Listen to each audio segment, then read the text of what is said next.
வணக்கம். எனது இனிய காலை வணக்கத்தை தெரிவித்துக் கொள்கிறேன்.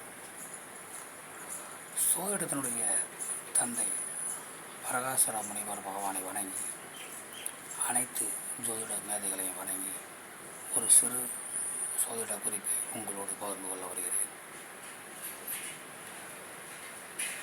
லக்னத்திற்கு 7ஆம் இடம், ராசிக்கு 7ஆம் இடம், சூரியனுக்கு 7ஆம் இடம்.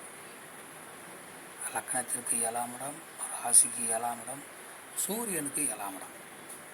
இந்த 3 7ஆம் இடங்களும் பாதிக்கப்பட்டு இருந்தால், பலம் குறைந்து இருந்தால், லக்னத்திற்கு 7ஆம் வீட்டின் அதிபதி, ராசிக்கு 7ஆம் வீட்டின் அதிபதி, சூரியனுக்கு 7ஆம் வீட்டு அதிபதி, இந்த 3 பேரும் பாதிக்கப்பட்டிருந்தால், பலம் குறைந்திருந்தால், அந்த ஜாதகர் வாழ்க்கையில் காலம் முழுவதும், அவர் வாழ்நாள் முழுவதும் சுவாரஸ்யம் இல்லாமல், வாழ்க்கையை ஆர்வத்தோடு சந்திக்காமல், ஒரே மனக்கவலையோடும் போராட்டத்தோடும் துன்பத்தோடும் துயரத்தோடும் வாழ்ந்து கொண்டிருப்பார்.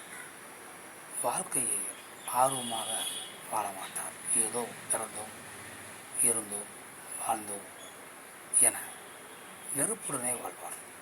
அதனால் ஏதாவது ஒரு இடமாவது நன்றாக இருக்க வேண்டும், ஒரு லக்னாதிபதியாக நன்றாக இருக்க வேண்டும். மற்றவற்றை நாம் அடுத்த வீடியோ காண்போம். நன்றி, வணக்கம்.